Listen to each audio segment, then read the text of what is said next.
Hello दोस्तों, स्वागत है आप सभी का एक और न्यू वीडियो में। दोस्तों आज के इस वीडियो में चैप्टर नंबर 10 यानी हीरोन्स का सूत्र यानी हीरोन्स फार्मूला इंग्लिश में होता है। देखिए थोड़ा सा आपको पहले हम ये बता दें कि जैसे आप लोगों का चैप्टर नंबर 8 चतुर्भुज हो गया खत्म। अब उसके बाद से चैप्टर नंबर 9 था क्या चीज, सर्कल यानी वृत्त था। ओके, तो अगर हम चाहते तो वृत्त को ही स्टार्ट किए होते, लेकिन चूंकि आप लोग देखिए क्लास 7 चैप्टर नंबर 6 पढ़े थे, त्रिभुज पढ़े, उसके बाद चतुर्भुज पढ़े, अब उसके बाद वृत्त भी एकदम सेम उसी टाइप का है, एकदम थ्योरी टाइप का। तो आप लोगों को लगेगा कि यहाँ पर एकदम क्या चल रहा है, सब कुछ थोड़ा कॉम्प्लिकेटेड ही है। तो इसलिए पहले हम चैप्टर नंबर 10 यानी हीरोन्स फार्मूला, उसके बाद थोड़ा सा और आगे चलेंगे तो पृष्ठीय क्षेत्रफल और आयतन पे आएंगे, उसके बाद संख्याकी। ये तीनों चैप्टर समाप्त होने के बाद हम फिर से पढ़ लेंगे चैप्टर नंबर 9 को यानी वृत्त को खत्म कर लेंगे। ओके, ज्यादा बड़ा चैप्टर नहीं है लेकिन पूरा थ्योरी बेस्ड है, तो वहां पर आप लोगों को थोड़ा समस्या हो सकता है।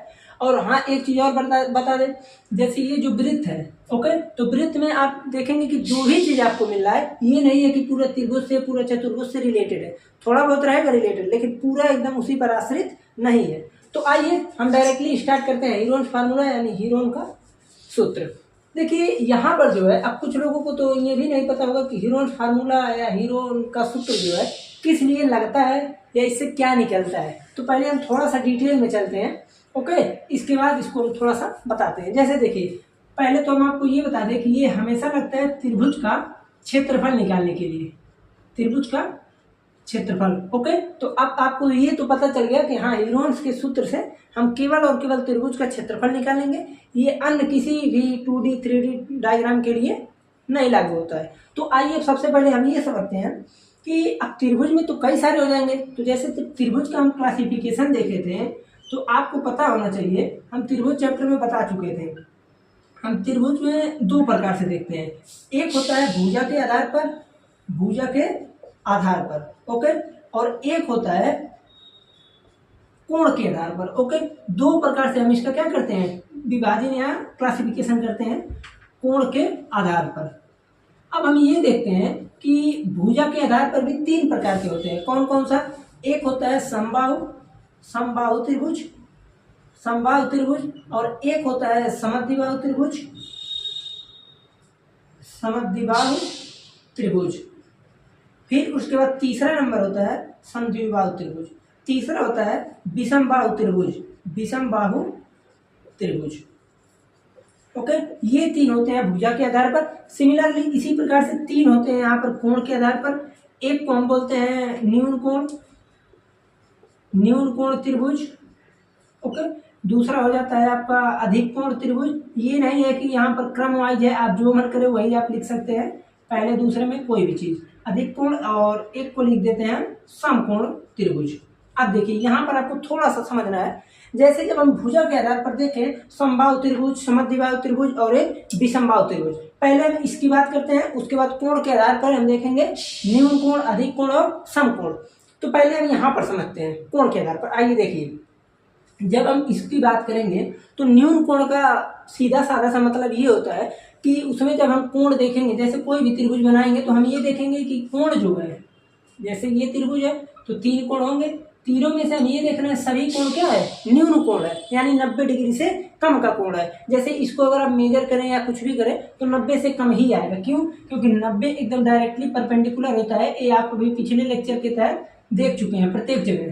तो ये जो होता है 90 डिग्री, लेकिन यहाँ पर ये 90 डिग्री कहीं पर भी नहीं है, और ऐसे को हम बोल देंगे न्यून कोण त्रिभुज। अगर मान लीजिए एक आध कोण कोई ऐसा बन गया कि जिसमें 90 से अधिक आ जाए, जैसे इस प्रकार से, आप कहेंगे ठीक है ये दोनों तो न्यून है लेकिन ये अधिक कोण है, इसलिए इसका नाम है अधिक कोण त्रिभुज। ओके, फिर उसके बाद आता है समकोण। तो जाहिर सी बात है समकोण है तो एक कोण 90 डिग्री होना ही पड़ेगा, तो यहाँ से ये कोण हो गया 90 डिग्री, ये होता है। अब इस देखिए ये दोनों त्रिभुज का, जैसे ये त्रिभुज है, ये त्रिभुज है, यहाँ पर जब हम क्षेत्रफल निकालने की बात करेंगे तो कोई सा भी जल्दी क्षेत्रफल का फार्मूला नहीं निकलेगा। ओके, क्षेत्रफल का इन दोनों के लिए फार्मूला अभी तक तो नहीं पता है, हो सकता है आगे जब हायर लेवल का मैथमेटिक्स पढ़े तो वहां पर मिल सकता है। ओके, तो यहाँ पर हम ये देख रहे हैं कि इन दोनों का अभी के लिए कोई नहीं है। मान लीजिए साइड चाहे जितना हो, जैसे हम साइड बोल दें ये 6 है, ये 7 है, ये 10 है, मान लीजिए कुछ भी हम इस प्रकार से बोल दिए, और यहाँ पर भी इसी प्रकार से कोई भी चीज लिख दिए। और एक आता है समकोण, इन दोनों का अभी के लिए नहीं है।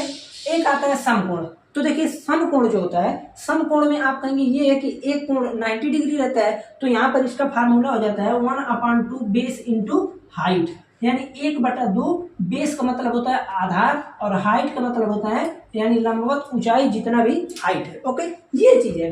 तो यहाँ पर अब जब जाहिर सी बात है कि अगर समकोण पढ़ना है तो पाइथागोरस पढ़ना ही पड़ेगा। क्यों? क्योंकि मान लीजिए कभी कभी ये दे देगा और ये दे देगा, हाइपोटेनस उसका दे देगा, यानी कर्ण, हिंदी में कर्ण बोलते हैं, हाइपोटेनस होता है।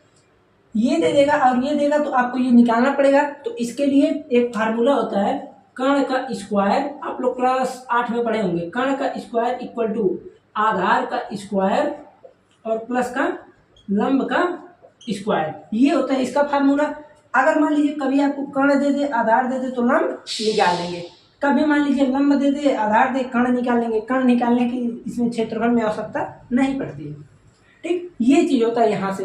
तो हम ये बोल सकते हैं कि इसका जो है हम तो सिंपल इसे निकाल लेंगे 1/2 बेस इंटू हाइट से। अब यहाँ पर अगर मान लीजिए कोई भी ऐसे रैंडमली साइड अगर दे दिया है तब तो निकाल लेंगे। आप कैसे निकालेंगे अभी मैं बता दे रहा हूँ कैसे, इसीलिए तो पढ़ रहे हैं इसको। अब फिर उसके बाद क्या है, देखिए जब समबाहु त्रिभुज की बात करते हैं, समबाहु त्रिभुज का जब होता है बात, तो समबाहु त्रिभुज में आप सभी को पता होगा जिसकी तीनों भुजाएं समान हो, जिसकी तीनों भुजाएं समान हो उन्हें बोलते हैं हम समबाहु त्रिभुज। तो अगर तीनों भुजाएं समान है तो तीनों कोण यहाँ पर कितना आता है, 60-60 अंश आता है, यानी प्रत्येक कोण 60 डिग्री का होता है। ओके, ये होता है आपका समबाहु त्रिभुज। समबाहु त्रिभुज का स्पेसिफिक क्षेत्रफल निकालने का भी फार्मूला है। फार्मूला कहाँ से आता है, यहीं से आता है। इस फार्मूले से हम डेराइव कर लेते हैं। ओके, इस फार्मूले से जैसे ही हम इस चीज को डेराइव करेंगे तो इसका आ जाता है √3/4 और ए स्क्वायर। ए क्या है, साइड है। ये होता है इसका क्षेत्रफल का फार्मूला। अब उसके बाद आ जाते हैं हम समद्विबाहु। देखिए यहाँ पर जो है आप सभी को फोकस करना है किस पर, हीरोन्स के सूत्र पर। ओके, इसीलिए हम वहां पर डायरेक्टली ले जाना चाहते हैं, लेकिन डायरेक्टली वहीं पर नहीं गए हैं। तो समबाहु त्रिभुज का क्षेत्रफल हम देख रहे हैं, तो यहाँ पर हम कर 3/4 ए स्क्वायर। आगे अगर कहीं भी मिलेगा तो हम इसका पूरा डेरिवेशन आपको ही बता देंगे। इसका जो इसका लेंथ होगा, जैसे ये जो शीर्षलंब होगा ये कितना होगा, ये कितना होगा, सब कुछ बता देंगे।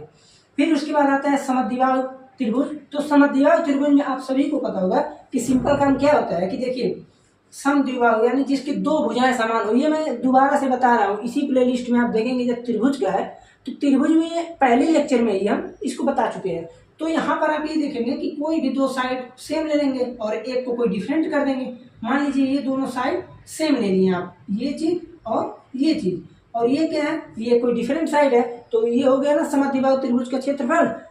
इसका जो क्षेत्रफल निकालने का तरीका होता है, तो आप कहेंगे क्षेत्रफल का इसका फार्मूला क्या होता है, सिंपल काम b/4 under a square 4a square minus b square, 4a square minus का बी स्क्वायर। एक बार इसको हम कंफर्म कर लें, 4b स्क्वायर रहेगा, 4a square minus b square. Okay, इस प्रकार से इसका क्षेत्रफल का फार्मूला होता है। अगर यहाँ b रहेगा तो यहाँ a होना चाहिए, ये जो रहेगा 4a square minus b square. ठीक है, ओके, ये होता है। एक फार्मूला और देखते हैं, 1/2 into sine theta into side 2, यानी जो दूसरा साइड होता है उसको लेकर कर सकते हैं। और कभी कभी इस फार्मूले से हम निकाल सकते हैं, लेकिन इस फार्मूले से निकालने के लिए आपको थोड़ा सा आपको जाना पड़ेगा हायर लेवल पे। इसलिए इन सब में भी देखिए, अब यहाँ पर आप रखेंगे तो कभी कभी आपको क्या होगा, जैसे ए यहाँ पर जो है ये हो जाता है समान साइड, जो समान भुजा है आपकी इसको रखते हैं। ओके, और बी जो है असमान भुजा को रख लेते हैं। जैसे देखिए ए क्या है, मान लीजिए कोई त्रिभुज ले, इस प्रकार से ले लें। अगर ये 10-10 है और ये 5 है, मान लीजिए कुछ भी मान लीजिए, तो ये समान भुजा को ए मान लेंगे और असमान भुजा को बी मान लेंगे। इस प्रकार से कर सकते हैं यहाँ पर, लेकिन इसको भी हम इस फार्मूले से नहीं निकालते हैं। क्यों नहीं निकालते हैं, आगे जब अभी हम बताएंगे तो थोड़ा सा बता देंगे इसके बारे में। तो यहाँ पर और एक त्रिभुज, अब हम आ जाते हैं किस पे, विषमबाहु पे। देखिए समबाहु का भी क्षेत्रफल निकालने का फार्मूला कहाँ से आया, यहीं से। इसका भी जब हम समद्विबाहु का करेंगे तो यहीं से निकालते हैं। और जब हम विषमबाहु का करेंगे तो मान लीजिए, अब देखिए विषमबाहु त्रिभुज में चले, मानिए कि यहाँ पर 5 है, ये 7 है, ये कोई 8 है। अब अगर इसको हम निकालना चाहें तो किसी भी प्रकार से इसको मैं ना निकाल सकूं। भाई अगर मान लीजिए 1/2 बेस इंटू हाइट लगा दो तो ठीक है, अगर यहाँ पर हम लगा देते हैं 1/2 इंटू बेस इंटू हाइट, तो आप ये देखेंगे कि अगर विषमबाहु त्रिभुज है तो ये भी हम नहीं बोल सकते कि ये दोनों समान भागों में बट जाएगा।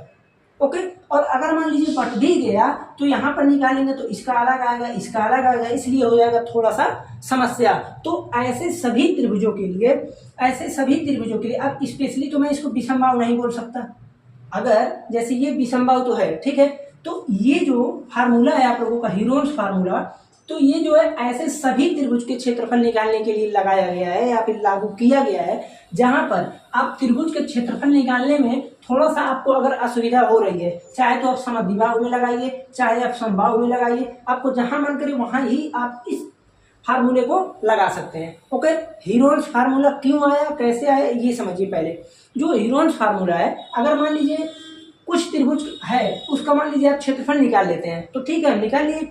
कुछ त्रिभुज ऐसे हैं, जैसे यहाँ पर देखिए, इसका भी आप क्षेत्रफल निकालने के लिए बोल दें, ये 10 है, ये 6 है, ये 7 है, तो आप नहीं निकाल सकते हैं। ओके, तो ऐसे सभी त्रिभुजों के लिए जिनका क्षेत्रफल निकालने में थोड़ा सा असुविधाजनक था, या हम बोल सकते हैं थोड़ा कॉम्प्लिकेटेड, थोड़ा क्या बहुत कॉम्प्लिकेटेड था, तो ऐसे के लिए हीरोन भाई साहब एक थे, तो ये जो है अपना एक फार्मूला दिए, हीरोन्स फार्मूला जिसे बोलते हैं। इससे हम ऐसे सभी त्रिभुजों का क्षेत्रफल निकाल सकते हैं जिनमें कोई सा भी रहे, लेकिन ये चीज ध्यान देना चाहिए कि तीनों साइड हमको पता रहना चाहिए। ये ना हो कि मान लीजिए कोई त्रिभुज हो इस प्रकार से, ये 6 है, ये 7 है, हमको ये पता ही ना हो, तो अगर ये नहीं पता रहेगा तो हम ये निकाल ही नहीं पाएंगे।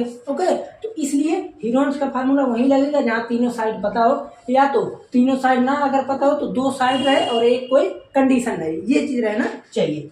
अब उसके बाद आते हैं हीरोन्स फार्मूला पे। ओके, ये समझ में आ गया ना। अब देखिए इसके लिए भी अलग फार्मूला है, इसके लिए भी देखेंगे तो फार्मूला है। अब उसके बाद हम आ जाते हैं अपने हीरोन्स फार्मूला पे। है बहुत आसान, पहले एक एग्जाम्पल लेकर समझा देते हैं, उसके बाद आगे तक होगा। देखिए मान लीजिए कोई एक त्रिभुज है, कोई सा भी एक त्रिभुज है। ओके, साइड इसका है A, इसका है B, इसका है C। तो जब हम इसका परिमाप लिखेंगे, इस त्रिभुज का परिमाप कितना होगा, आप बोलेंगे परिमाप तो आप सभी को पता ही होना चाहिए कि क्या होता है परिमाप इक्वल टू, तो सिंपल आप बोलेंगे कि A plus B plus C, ये होता है इसका परिमाप। परिमाप को इंग्लिश में बोलते हैं पेरीमीटर, यानी इसको मैं लिख सकता हूँ P इक्वल टू, इसको मैं P लिख सकता हूँ पेरीमीटर।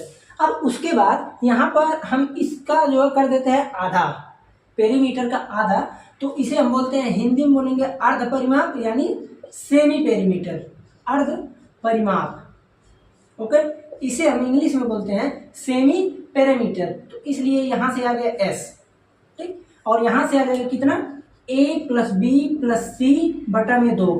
सिंपल काम देखिए, अभी तक क्या हुआ है, त्रिभुज का निकाले हम परिमाप। इस परिमाप को जब जैसे ही निकला तो परिमाप निकालने के बाद इसका हम ले लिया क्या चीज, अर्ध परिमाप यानी सेमी पेरीमीटर। ओके, फिर उसके बाद अब यहाँ पर क्षेत्रफल का जो डायरेक्टली फार्मूला होता है, क्षेत्रफल इक्वल टू हीरोन्स फार्मूला की मैं बात कर रहा हूँ, हीरोन्स फार्मूला के द्वारा क्षेत्रफल।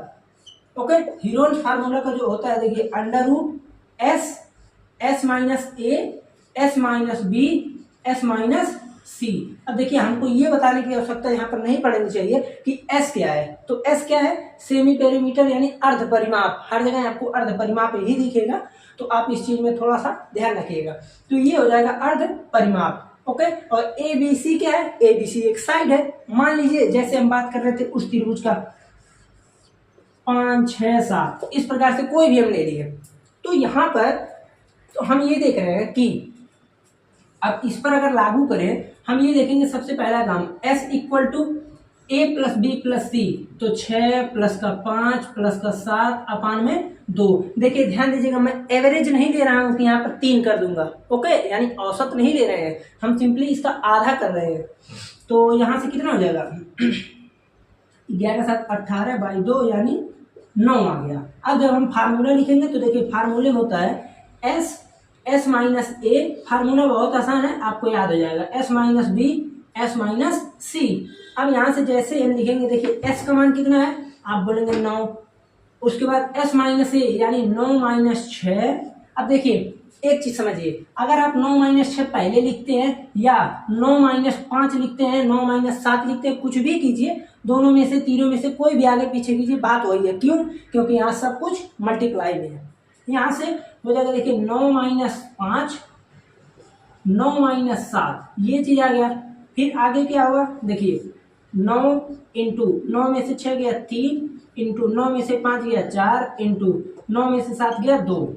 ठीक, अब उसके बाद यहाँ से कितना हो जाएगा। अब इसको देखिए सॉल्व करने के लिए आप लोग थोड़ा दिमाग लगाइएगा, मल्टीप्लाई ना कीजिएगा, मल्टीप्लाई मत कीजिएगा। क्यों? ये भी बता रहे हैं। देखिए 9 का जब हम वर्गमूल लेंगे तो बाहर कितना आएगा, आप बोलेंगे 3। 4 का जब वर्गमूल लेंगे तो बाहर कितना आएगा, आप बोलेंगे 2। अंडर रूट 3 दूना 6, इसका वर्गमूल ही नहीं होगा तो 6 रूट में 6 सेंटीमीटर स्क्वायर, मीटर स्क्वायर, जो भी चीज रही है, सेमी में तो सेमी स्क्वायर, मीटर है तो मीटर स्क्वायर। ये होता है इसका हीरोल्स फार्मूला का पूरा, ये हो गया इसका फार्मूला। और यहाँ पर इस फार्मूला बेस्ड पे एक एग्जांपल लेकर थोड़ा सा बता दिए। अब जैसे एक चीज और बता दें, हीरोल्स फार्मूला, देखिए फिर बता रहे हैं इसको, हीरोल्स फार्मूला किसी भी त्रिभुज में हम लागू कर सकते हैं। ठीक है, किसी भी त्रिभुज में, यानी बोल सकते हैं any type of triangle. Okay, किसी भी त्रिभुज में हम इसको लागू कर सकते हैं। ये समबाहु के लिए है, विषमबाहु और समद्विबाहु, ये तीनों के लिए हम लागू कर सकते हैं। कहीं कहीं आपसे ये बोलेगा कि एक समबाहु त्रिभुज है, आप इसका क्षेत्रफल हीरोल्स फार्मूला से निकालिए, तो कंफ्यूज नहीं होना है। हीरोल्स फार्मूला में सब कुछ रखेंगे, अपने आप ये निकल जाएगा। ओके, अब हम इसको थोड़ा सा करते हैं इरेज और चलते हैं एग्जाम्पल नंबर। देखिए एक चीज और, चैप्टर जो है बहुत ही छोटा है, अगर मैं चाहूँ तो 1 या 2 लेक्चर के अंदर खत्म कर दूंगा। वैसे कोशिश करेंगे, देखते हैं कितना लॉन्ग होता है, और ज़्यादा कठिन भी नहीं है। तो आते हैं एग्जाम्पल नंबर 1 पर। अब देखिए एग्जाम्पल नंबर 1 की बात कर लेते हैं। सबसे पहला काम, एक त्रिभुज का क्षेत्रफल। देखिए फिर बता रहे हैं, अगर मान लीजिए तीनों साइड नहीं दिया है तो एक कोई ना कोई कंडीशन देना चाहिए, परिमाप से रिलेटेड या तो अर्ध परिमाप से रिलेटेड। तो पहला क्वेश्चन ये है कि एक त्रिभुज का क्षेत्रफल ज्ञात कीजिए जिसकी 2 भुजाएं, मान लीजिए कोई एक त्रिभुज है, ओके, जिसकी 2 भुजाएं 8 सेंटीमीटर और 11 सेंटीमीटर हैं, और जिसका परिमाप, देखिए परिमाप यहाँ दिया है, यानी पी दिया है। पी कितना है, परिमाप 32 सेंटीमीटर है। ओके, कह रहा है कि इसका क्षेत्रफल बताइए। तो अब आप खुद बताइए, यहाँ पर ये 2 चीज दिया है, ठीक है, हमको ये पता है कि भैया कोई भी त्रिभुज है, कोई भी त्रिभुज है, तो आप लिखेंगे यहाँ पर त्रिभुज का परिमाप इक्वल टू, त्रिभुज का परिमाप इक्वल टू 8 + 11 प्लस का ए। मान लीजिए साइड हमको नहीं पता तो साइड ए है, और यहाँ पर परिमाप कितना दिया है, 32 दिया है। 32 = 8, इसको जोड़ लें, 11 × 19, सही है ना, प्लस ए इक्वल टू आ गया, देखिए 32 माइनस का 19, तो यहाँ से कितना बचेगा, तो 12 में से 9 गया, बचेगा 3 और 1, 13 बच गया। तो यहाँ से हम ये बोल सकते हैं कि ए का मान आ गया कितना, 13 सेंटीमीटर, यानी त्रिभुज की तीसरी भुजा आ गई 13 सेंटीमीटर। अब क्या करेंगे, अब देखिए सिंपल काम, सबसे पहले हम निकालेंगे एस। तो एस देखिए, अब जोड़ना उड़ना कुछ नहीं है, आपको पता है कि एस जो होता है वो पी का आधा होता है। कैसे पता, हमको तो ये नहीं पता है, तो चलिए थोड़ा बता देते हैं। P = A + B + C होता है, आप बोलेंगे बिल्कुल होता है। अगर P/2 करें तो P/2 यस हुआ, और ये क्या है, आप कहेंगे ये तो P है, P/2, यही चीज तो आया। हम ये बोल सकते हैं कि परिमाप जो होता है अर्ध परिमाप का 2 गुना होता है। भाई इसमें कुछ बताने की आवश्यकता नहीं है, अरे 4 जो होता है वो 2 का 2 गुना होता है, ठीक है, यही चीज तो लिखा है। तो यहाँ से हम सिंपल काम ये देख लेंगे कि हमको अगर एस निकालना है तो हम डायरेक्टली क्या करेंगे, P/2। ओके, तो P कितना है, 32। अब P देखिए कंफ्यूज नहीं होइएगा, P क्या है, P यहाँ पर पेरीमीटर यानी परिमाप है, परिमाप। S क्या है, सेमी पेरीमीटर यानी अर्ध परिमाप। तो ये सब थोड़ा थोड़ा ध्यान देंगे तो आसान हो जाएगा आपके लिए। ओके, अर्ध परिमाप है तो 32/2 यानी आ गया कितना, 16 सेंटीमीटर। ठीक है, अब हम लिखेंगे त्रिभुज का क्षेत्रफल।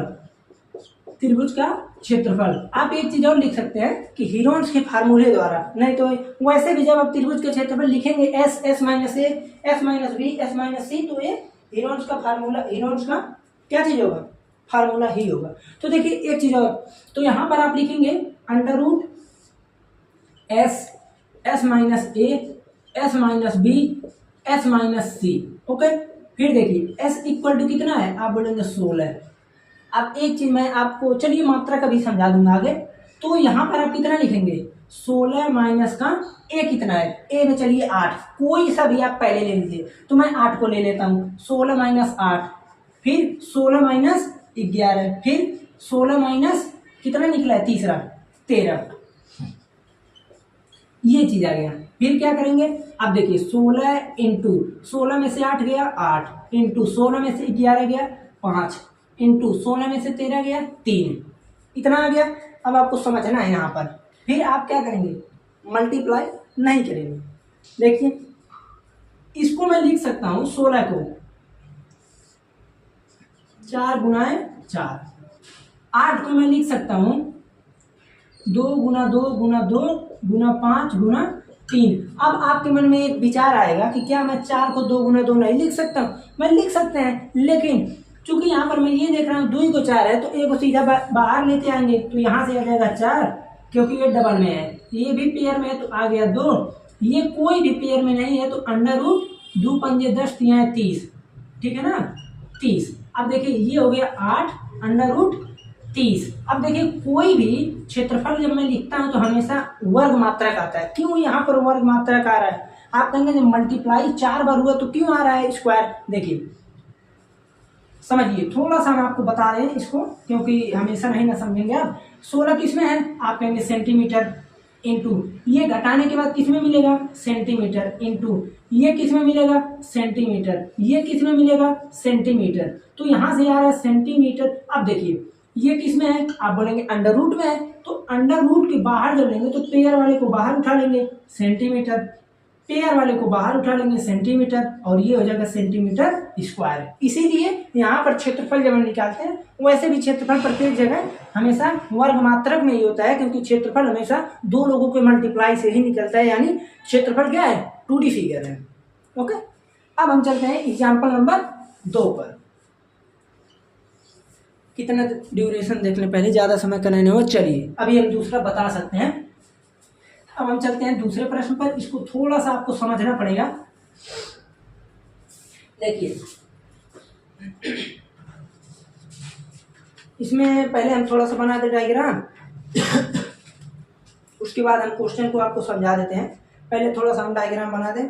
चलिए देखिए, ये मान लीजिए आपका एक त्रिभुज है। क्वेश्चन अभी आप समझ जाएंगे, थोड़ा सा पहले डायग्राम को समझ लीजिए। ये चीज है, फिर उसके बाद ये चीज है, यहाँ से ये चीज है, यहाँ से ये चीज है, और ये चीज।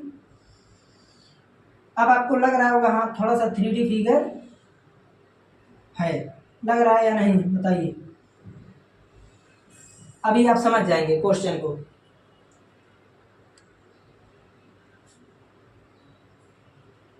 अब समझेंगे क्वेश्चन। अब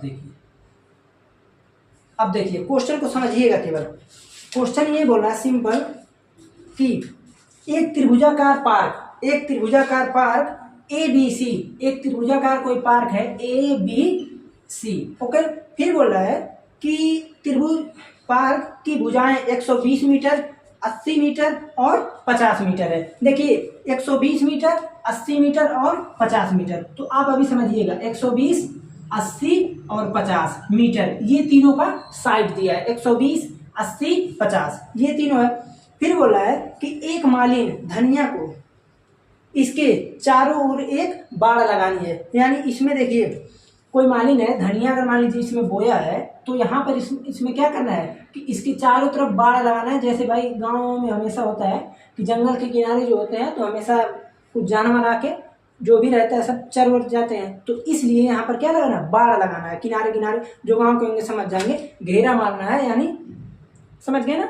तो यही चीज़ है। तो यहाँ पर क्या है कि इसके अंदर घास उगानी है, तथा इसके अंदर घास उगानी है, उसे कितने क्षेत्रफल में घास उगानी है। यानी मैं बोल सकता हूँ कि हमको इस पार्क का क्या चीज चाहिए, पार्क का क्षेत्रफल चाहिए। पार्क का क्या चाहिए, क्षेत्रफल चाहिए। ओके, फिर उसके बाद बोल रहा है कि ठीक है, और एक और 3 मीटर चौड़े एक फाटक के लिए स्थान छोड़ना है। यानी देखिए यहाँ पर मैं छोड़ दिया हूँ 3 मीटर हमको क्या चीज छोड़ना है, फाटक के लिए। भाई जाएंगे भी तो, अगर मान लीजिए मैं चारों तरफ से बाढ़, अब हाँ भाई ये बोल सकते हैं कि मैं अंदर से जाऊंगा कूद के चला जाऊंगा तो अलग बात है। तो बोल रहा है कि स्थान छोड़ते हुए इसके चारों ओर 20 रुपए प्रति मीटर की दर से, 20 रुपए प्रति मीटर की दर से एक कांटेदार बाड़ लगाने का भी व्यय ज्ञात कीजिए। अब आप थोड़ा सा समझिएगा, थोड़ा सा आपको ये समझना है कि आप देखिए, आप कहेंगे ऐसा है मेरे पास यहाँ पर 3 सब कुछ दे दिया है, हमको करना क्या है, क्षेत्रफल निकालना है। तो सबसे पहला काम, अब इसमें से आप किसी को भी कहीं पर भी रख दीजिए, किसी को कहीं पर भी रख दीजिए। तो मान लीजिए कि मैं यहाँ पर रख दिया, ए चूंकि दिख रहा बड़ा है तो मान लीजिए मैं 120 इसको रख दिया, ओके, 80 इधर वाले को रख दिया।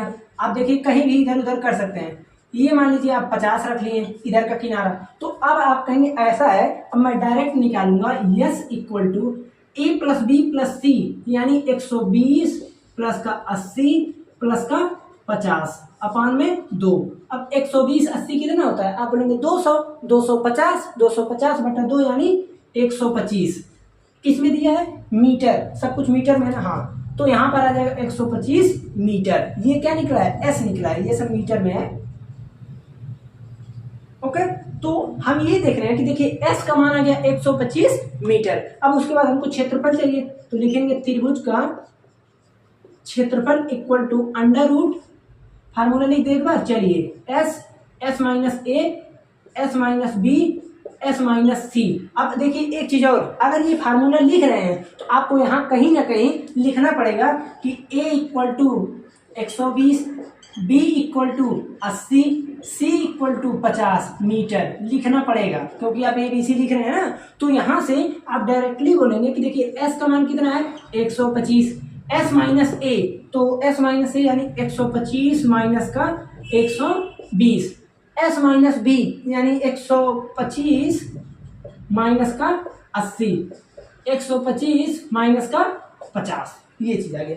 अब उसके बाद सिंपल काम, अब तो बहुत ही आसान हो गया, 125 इंटू 125 में से 120 गया तो 5 इंटू 125 में से 80 गया तो कितना बचेगा, लगभग 45 बचना चाहिए, 45 इंटू यहाँ पर 50 घटाएंगे तो 75 आएगा।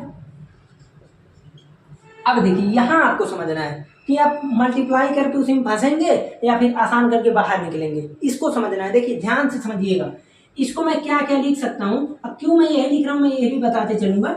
देखिए 125 को अब यहाँ पर आप देख रहे हैं कि इसको मैं लिख दूं, अगर क्या लिख सकता हूँ, आप कहेंगे 5 × 25, 125 होता है। तो सिंपल काम अगर मैं ये लिखना चाहूँ, देखिए 5 × 5 × 5, मैं इसको 3 रूप में तोड़ दिया, ये 5 इसके साथ है, अलग आ गया 5 इंटू 45 को मैं क्या लिख सकता हूँ, आप कहेंगे 45 है तो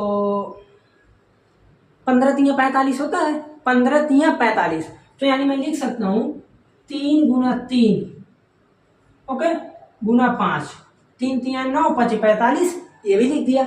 75 को मैं क्या लिख सकता हूँ, तो 75 में आप लिख सकते हैं कि 15 × 5 = 75, यानी 3 × 5 × 5, ओके। फिर से समझिए, 125 को मैं लिख दिया 5 5 5 3 बार, 5 को मैं अकेले रहने दिया, 45 को मैं लिख दिया 3 × 3 = 9, 5 × 45, 75 को मैं लिख दिया 3 × 5 × 5, ओके। ये चीज जैसे हो गया, अब आपको करना क्या है, जो चीज भाई 2 बार है एक बार बाहर ले लीजिए, ओके। तो 5 5 5 5 5 × 5, 3 3 × 3, अब देखिए 5 5 × 5 और अंडर रूट 3 और 5 कोई नहीं है भाई, 3 5 का कोई नहीं है, तो ये हो गया अंडर रूट 15। तो अब यहाँ पर कितना आएगा, देखिए यहाँ पर हो जाएगा 5 × 5 = 25, 125, 125 3 लगभग 375, तो यहाँ पर आ जाएगा 375 under root 15 metre square, okay. ये रहा आप लोगों का क्षेत्रफल निकल गया बहुत ही आसान तरीके से। अब यहाँ पर हम सिंपली ये देखना चाहते हैं कि हमको आगे प्रश्न क्या बोला है, आगे प्रश्न ये बोला है, क्षेत्रफल वाला काम आ गया। आगे प्रश्न सिंपल बोला है कि भाई 20 रुपए प्रति मीटर की दर से यहाँ पर हमको क्या लगवाना है, बाड़ लगवाना है, यानी किनारे किनारे घेरना है। करेंगे क्या, समझिए। हम ये अब इसको मिटा सकते हैं ना, मिटाते हैं। तो यहाँ पर हम सिंपली ये देखेंगे कि हमको क्या चीज़ चाहिए। अगर हमको किनारे किनारे बाड़ लगवाना है तो हम करेंगे क्या, समझिए आप लोग। अगर आपको बाड़ लगवाना है तो आप कहेंगे अगर हमको किनारे किनारे घेरना है तो जाहिर सी बात हम किस पे चलेंगे भाई। गांव में समझिए कोई खेत है तो मेड़ होता है ना, जैसे किनारा होता है। मान लीजिए आपका इतना बड़ा खेत है तो ये गांव में इसे हम लोग मेड़ बोलते हैं, अलग अलग जगह अलग अलग चीज़ बोलते होंगे। तो अगर मान लीजिए ये मेड़ है, इस पे हमको चलना है तो भाई अगर मैं मेड़बंदी कर रहा हूँ यानी मैं किनारे किनारे घेर रहा हूँ तो जाहिर सी बात है कि हम इसी पर चलेंगे। ये तो है नहीं कि हम कहीं भी बीच में चल दिए कहीं इधर। मान लीजिए कि आप अगर इतना ना घेर के, जैसे हाँ देखिए इसमें है भी, इतना ना घेर के इतना ही घेर रहा है, जैसे ये चला इधर से ये चला, इतना ये छोड़ रहा है अपने आने जाने के लिए रास्ता। ओके, तो हम क्या करेंगे, हम ये देख रहे हैं कि ये चीज जो भी चल रहा है वो परिमाप पर चल रहा है, परिमाप पर। तो इसलिए हम यहाँ पर पहले इसका क्या निकालेंगे, परिमाप। तो हम ये देख रहे हैं कि परिमाप कैसे निकलेगा।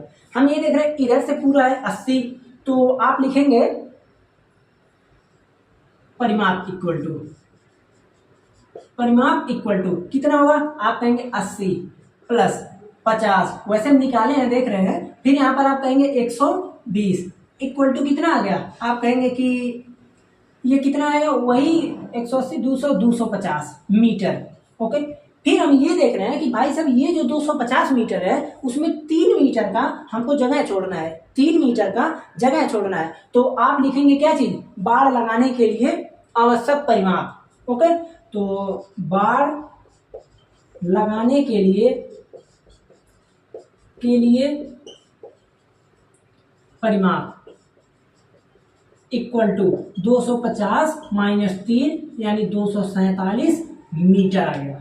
ओके, अब यहाँ पर हम ये देख रहे हैं कि 247 मीटर आया। अब इसका तार कितना रुपए मीटर है, कितना रुपए क्या है, इसको देखिए। अब ये क्वेश्चन है कि भाई 1 रुपए यानी 20 रुपए प्रति मीटर, यानी 1 मीटर तार ले गए आप तो 20 रुपए देना पड़ेगा। तो अब यहाँ पर लिखेंगे आप कि 1 मीटर तार का मूल्य, तार ही है ना, 1 मीटर तार का मूल्य, तार है कि क्या चीज है, एक बार देख लेते हैं। प्रति मीटर कांटेदार बाड़ है, तो 1 मीटर बाड़ का मूल्य कांटेदार है, समझिएगा मूल्य 20 रुपए है, 20 रुपए। ओके, 1 मीटर बाड़ का मूल्य 20 रुपए है। तो ये बताइए 247 मीटर बाड़ का मूल्य कितना होगा, आप कहेंगे 20 गुने 247 रुपए। ओके भाई, यहां पर इसको हम कर देंगे मल्टीप्लाई, तो कितना आएगा 494 यानी 4940 रुपये।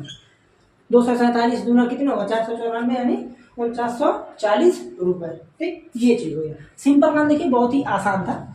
यहाँ पर सिंपल हमने ये 3 मीटर क्यों छोड़ा, क्योंकि हमको फाटक था आने जाने के लिए। अब हम आते हैं किस पर, 3 नंबर एग्जाम्पल पर। ये एग्जाम्पल बता देते हैं, उसके बाद आप लोगों का छुट्टी। अगले लेक्चर में मिलेंगे तो हम उसको समाप्त कर देंगे। किस चीज़ को, इसको मिटाते हैं।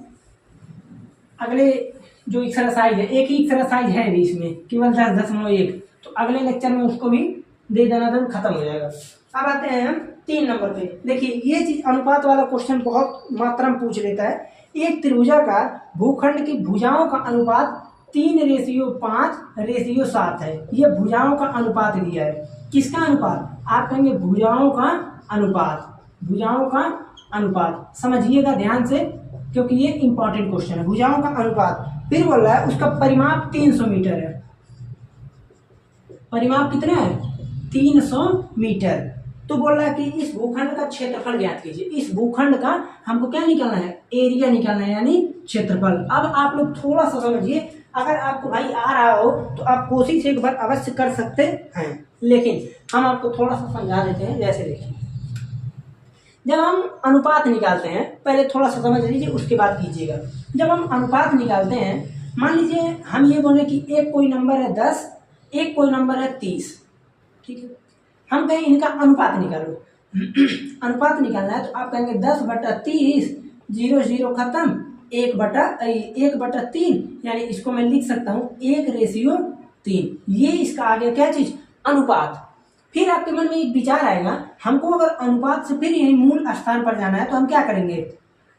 अब मान लीजिए इसी अनुपात से हमको मूल जगह जाना है तो हम यहाँ पर क्या करेंगे, तो आप कहेंगे कि मूल में जाना है तो हमको भाई पता ही नहीं है, हमारे लिए फिर चाहिए कंडीशन। हमको अगर इस नंबर यानी इस अनुपात से मूल अंक में जाना है यहाँ पर, तो हमको कोई ना कोई कंडीशन चाहिए। ओके, तो इस कंडीशन में मान लीजिए मैं ये बोल दिया कि दोनों नंबरों का एडिशन 40 है। ओके, दोनों नंबरों का एडिशन 40 है, तो आप कहेंगे ऐसा है, अगर मान लीजिए यहाँ पर ये 1 है, यहाँ पर ये 3 है, तो यहाँ पर मैं अगर x से मल्टीप्लाई कर दूं तो दोनों में मल्टीप्लाई होगा। क्यों? क्योंकि अनुपात में है। तो अगर 1 में मल्टीप्लाई किया तो हो जाएगा x, 3 में मल्टीप्लाई किया तो 3x। मैं ये बोल रहा हूँ कि दोनों का एडिशन 40 है, यानी परिमाप एडिशन कुछ भी लीजिए, तो ये चीज हो गया 40, फिर ये हो गया 4x इक्वल टू 40, x का मान आ गया 10, यानी x का मान 10 आया, तो पहला हो गया 10 और दूसरा हो गया 3x यानी 30। इस प्रकार से हम उल्टा सीधा काम कर सकते हैं, ये समझिएगा, क्योंकि ये आपको पृष्ठीय क्षेत्रफल आयतन में मिलेंगे, उसके बाद आपको क्लास 10 में बहुत इंपॉर्टेंट रूप से मिलेंगे। तो यहाँ पर अब आप कहेंगे ऐसा है, अगर ये अनुपात दिया है तो हम सिंपल काम ये कर सकते हैं कि इनका जब हमको भुजा मानना पड़ेगा कि भुजा कितना है, तो हम यहाँ पर ये लिख देंगे कि सिंपल काम, चलिए ले लीजिए कि माना भुजाएं ABC इक्वल टू, हम मान लेते हैं भाई ये 3 है तो 3x, 5 है तो 5x, 7 है तो 7x। कैसे हुआ? आप यहाँ पर लिख सकते हैं कि x से मल्टीप्लाई हुआ है, या फिर कोई भी आप रेशियो ले सकते हैं। भुजा देखिए मैं बताया भी कि क्यों हम रेशियो ले रहे हैं। भाई मान लीजिए कहीं ठीक है, हम कहें 3 5 का निकालो तो 3:5 ही है, ठीक है। अगर इस केस में अगर ऐसा है कि कोई चेंजिंग ना आने वाला तो वैल्यू 1 आ जाएगा, x इक्वल टू 1 आ जाएगा, इसीलिए ऐसा होता है। फिर यहाँ से आप कहेंगे कि भुजाओं का अनुपात दिया, फिर आपको परिमाप दिया है, तो परिमाप इक्वल टू होता है, परिमाप इक्वल टू होता है क्या चीज, a प्लस बी प्लस का c। परिमाप दिया है 300 इक्वल टू 300 मीटर दिया है, इक्वल टू a कितना है, आप कहेंगे 3x, b कितना है 5x, c कितना है 7x। ओके, अब इनको हम जोड़ लें, 5 3 होता है 8, 8 ही होता है ना, 8 7 15, तो 300 मीटर इक्वल टू 15x। फिर उसके बाद x इक्वल टू 300 अपान का 15, 15 दूना है 30, यानी 20 मीटर आ गया। ये चीज x का मान आया, ध्यान दीजिएगा ये साइड नहीं है, x का मान आ गया 20। तो अब हम इसमें रख देंगे, तो यहां से अब a का मान कितना आ जाएगा 3x, यानी 3 गुना 20 यानी 60 metre. b equal to 5x यानी 5 गुना 20 100 मीटर।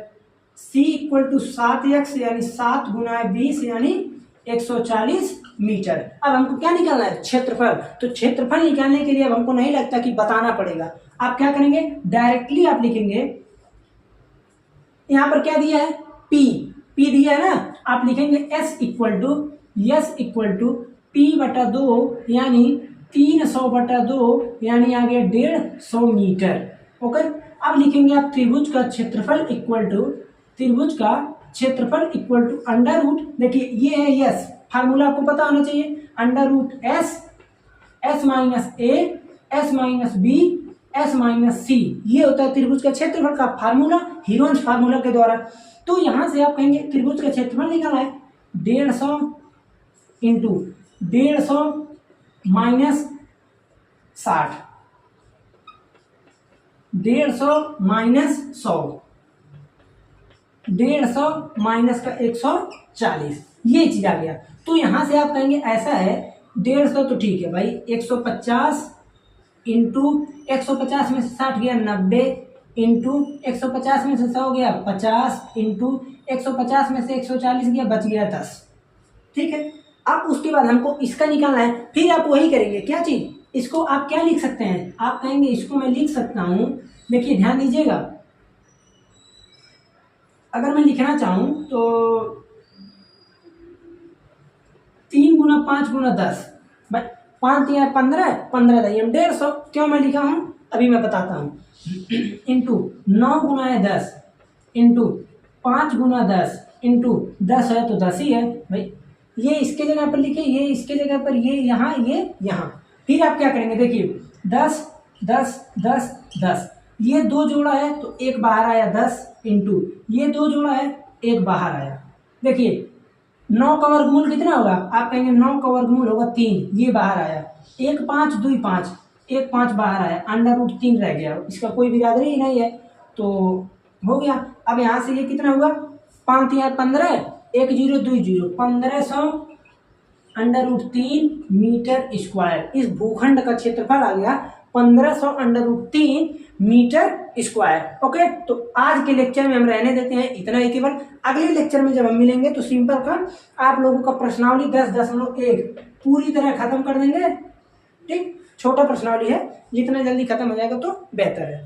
तो ठीक है, चलते हैं, मिलते हैं फिर अगले लेक्चर में। चैनल पर पहली बार आए तो सब्सक्राइब जरूर कीजिए, पूरा वीडियो देख लीजिए, अच्छा लगे तो ही कीजिए, और जो भी समस्या आती है कमेंट में बताइए, उसका निवारण अवश्य किया जाएगा।